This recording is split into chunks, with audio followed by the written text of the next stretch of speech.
I'm Nancy, 48 years old. I've been living with my husband and his mother since a few years ago. Nancy, do you know where my socks are? I want to go for a walk, but I can't find them. Gwen, are you wearing two socks on your right foot? Oh, you're right. No wonder it was uncomfortable to walk. We start living with her when she is diagnosed with dementia. But thankfully, her symptoms are still mild. And I only need to take care of her from time to time. Your foot must be feet warm from 2 layers of socks, keeping it away from cold. That's true. I hear some people turn to quick temper, but she's more like an innocent young child. I suppose my stress from home care is nothing compared to some others. Come, let's go for a walk together. After fixing up her socks, we go out for our daily walk. Even though her symptoms are mild, I can't let her go out alone. Since I've switched to working from home and taking care of her, I've been surprised and distracted by her absurd actions, but my days have been quite peaceful with her. By the way, I haven't seen Johnny lately. If he's misbehaving outside, I will scold him, okay? Gwen mentions at the dinner table. He's coming back tomorrow. This business trip is longer than usual. Ah, I see, business trip. I thought he was just wandering around somewhere. She sounds a bit disappointed, which makes me chuckle. Were you about to punish him? My husband Johnny is not a bad guy, but he is too laid back, which sometimes is problematic. He easily gets lost in time with work or hobbies, and he is irresponsible with money as well. I have to give him his allowance bit by bit, otherwise he spends it all at once. It's been Gwen's role to scold him every time I'm troubled. She used to be a scientist. She has a striking way of grilling Johnny with her logic, and it's entertaining to watch him unable to counter. I suppose my relationship with my mother-in-law is much more harmonious compared to some others, hence we are able to live peacefully together. In spite of that, as Gwen mentions, Johnny has been absent from home more often. He says he's working harder as my income is reduced due to the change in my work style, but I have a mixed feelings.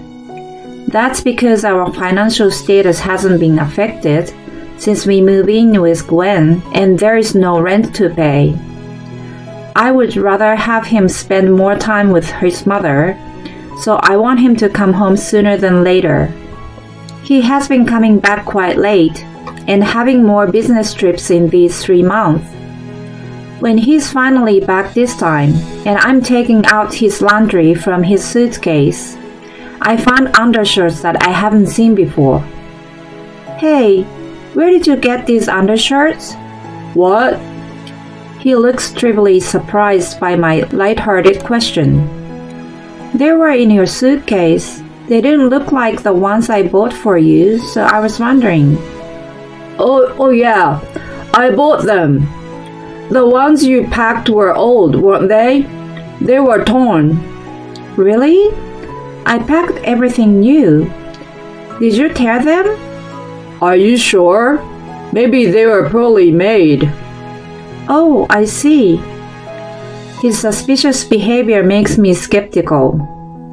Patch, don't you think it's strange? I speak to Patch, the stray cat who has been adored by Gwen. He's now friendly with me too. Well, he only meows when I speak to him.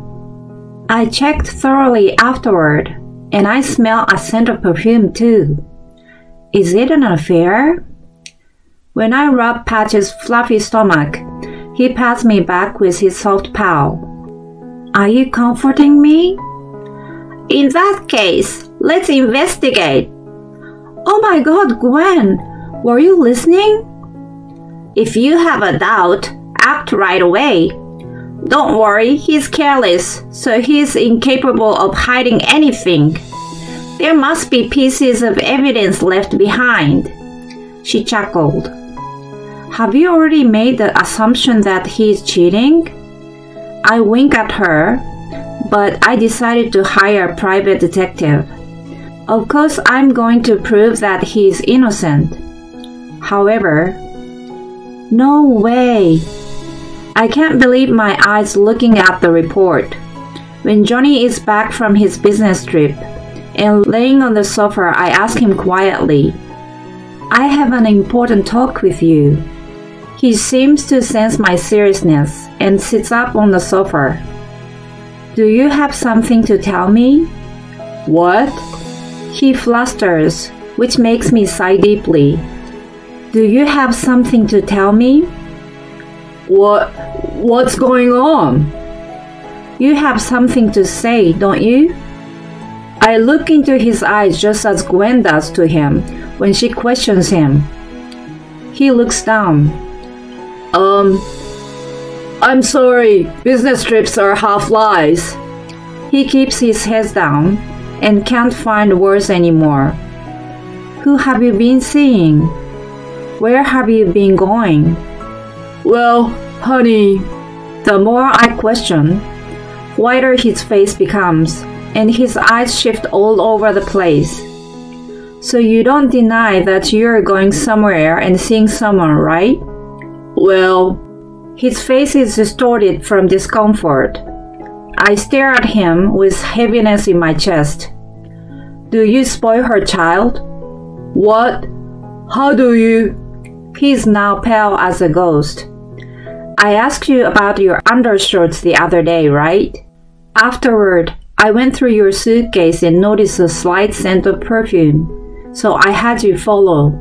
I showed him a picture of him, his girlfriend, and her child smiling.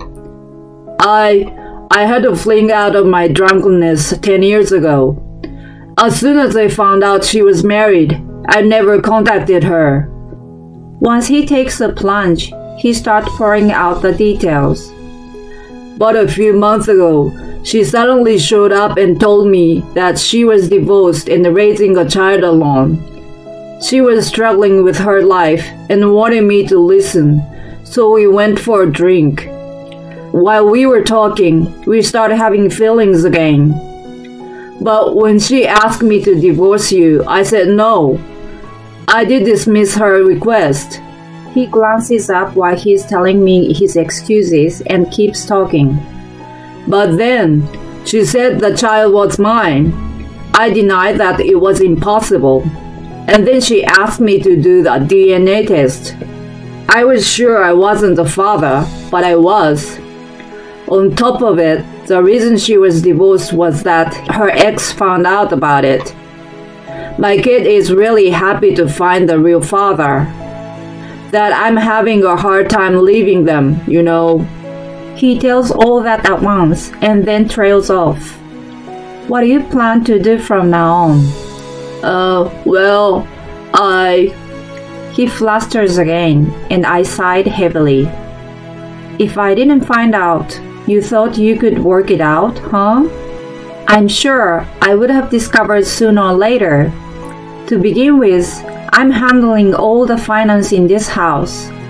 I've been wondering why your salary doesn't increase despite the late night and business trips. Then I found the undershirts and the scent. Don't you think it's crazier to not notice? Aside from that, if this girl is really your daughter, you need to settle things out for her future. Let's discuss this in a week. Think hard about it. However, just 5 days later, inconceivable things happen. Nancy! I run to Gwen, who is holding a manila envelope in her hand. Inside, there were divorce papers and a letter. I see that he's already signed the papers. The letter reads, Dear Nancy, I thought over and over and decided to leave you. I wanted to focus on my daughter and her future. I couldn't leave her and her mother while they struggle with money. I had never thought that I wanted a child, but I fell in love with my daughter. Please divorce me. I wish to spend my life with my new family. I have a responsibility as a father. Please look after my mom. You two get along well, so I feel comfortable leaving her with you. Take care, Johnny. You want to talk about it? Gwen put her hand softly on my back. I can't hold my tears and start bawling. I tell her everything and read the letter, and then she holds me tightly in her arms. I can't forgive my own son for what he's been doing. He needs to learn his lesson. Who does he think he is? I will support you in whatever you decide to do. I'm ready to hunt him down till the end. Don't be shy and tell me what you want to do with him. I'm astonished by her rage. It is incomparable to when she normally scolds Johnny. My mind starts to see the situation differently by watching her. Gwen, I was wrong. I told myself to think about the child and wanted to listen to what Johnny had to say. I looked at it from the third person's perspective, but that was crazy. I haven't told him how I feel at all, and he doesn't even show any concern towards me in the letter. He writes about me like a helper. I can't stand it. I'm going to retaliate against him. The bubbles of anger are coming out of me now. We get down to coming up with our strategy right away. I'm going to ruin you. And then his payday arrives. Gwen and I are eating dinner when we hear shuffling at the front door. He's here. Gwen giggles. We hear a knocking on the door. Who is it? I respond coldly and look out from the window. There is Johnny looking agitated on the porch and asking me to open the door. Oh, even though you've left your wife and your own mother behind, you want to come back after just a couple weeks? Gwen comically says and pops her head out beside me. No, I don't want to come back. Give me back my paycheck. He yells impatiently. But you have your own bank card and cut mine off. You took some out. Reason why he's in such distress is that Gwen and I have convinced his office to change the payable account. Let's take his salary. When Gwen first mentions it, I think it's impossible and her symptoms are worsening. But he cheerfully says with a smile, It's out of question to have his salary deposited into someone else's account. However, if it's another account of his, there's no problem. What? She makes a call to his office. Mr. C, it's been a long time. How have you been? I would like to ask you for a favor today. She has been a good friend of a CEO for a long time, and he also thinks the world of her. He willingly accepts her request after hearing the circumstances. Your paycheck is in your account for sure. I also have another account under your name. I forget to tell you though. The kind of relationship the CEO and Gwen has makes it possible, and he agrees to pay into the account that she had opened an extra life savings for Johnny. It's my money. Yes, it's your salary. And as long as Nancy is your wife, you must pay her a portion from it. What? He is stunned by Gwen's reply. Johnny, I still have a divorce paper. I haven't signed or submitted it. We are still married. Why? To be honest, I have thought to get it done and over with immediately. But Gwen and I realize that it's worth staying married while we go through our plan. I'm saving the divorce papers for the time being. If you really want to divorce, you shouldn't just leave it to me, but make sure that I sign and submit it, you know. That's all I say and draw curtains and walk away from the window. Of course, the door lock has been changed, and a sturdy bolt lock as well. All the windows are shut and locked, and the video surveillance is installed and working normally. Johnny walks around the house and sees if there is any opportunity to get inside, but he gives up in the end. Here, you can use it for whatever you want. No way! Gwyn passes me an ATM card, but I don't plan to touch the money. My own paycheck is enough to live for now. Even though I take it from her hand, I immediately put it in a safe place. A few days later, Johnny visits again. We've asked him to come with his daughter and her mother. Huh? Why? Mr. C? Yes, he offers to act as a witness today. We have a DNA test kit for a legal paternity.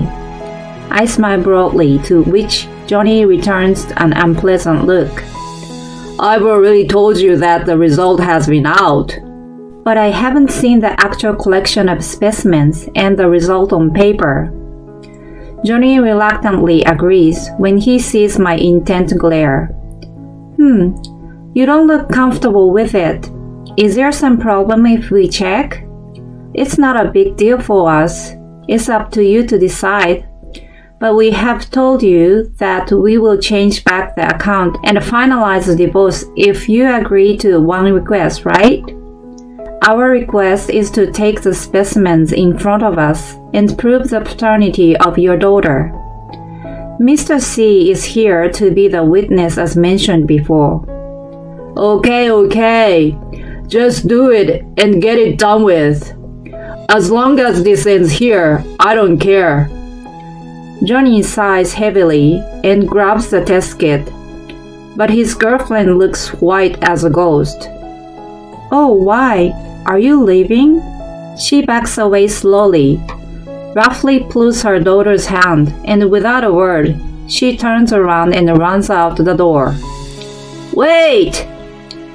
Johnny is stunned by her escape. Her action proves that she has been lying, but we're not done with Johnny. Gwen says to him, who is left alone in shock. If it was me, I would take the test and pocket the money for now, and then before the result is out, I would plan an escape. Maybe she's not that clever, is she? She laughs out loud, to which I make a mental note. Dementia or not. Never step on the wrong side of her foot. But what do you mean, my child? Did she really test your specimens? I wave the additional report from the investigation. Your girlfriend gets around. It's amazing that she approached every single guy she has slept with around the time she conceived. But true love is only one. She has been together with a guy since high school who is currently unemployed. He seems to be the father. No, that can't be. Why don't you go and check? His current address is on the report. He scowls at me and hastily runs out of the house with the report in his hand. Such a fool! Gwen shrugged her shoulder. We thank Mr. C for coming all the way amidst his busy schedule. He gladly accepts the gift of wine and gives us a big hug when he leaves. We throw away the DNA test kit as it is useless now. Later on, Johnny comes back knocking on the door. We look at each other expectantly with wide smiles. I'm told she's not my daughter. On top of it, my savings is all gone. She keeps denying it even though I show her my bank statement. The porch light shone a disappointed Johnny like a spotlight in the dusk. Gwen and I watch him in despair and smile discreetly. And what do you want now? Gwen asked, holding her laughter. What do you mean? He mumbles like a little boy, but she doesn't hold back. This is a house of a wife and a mother you have left behind.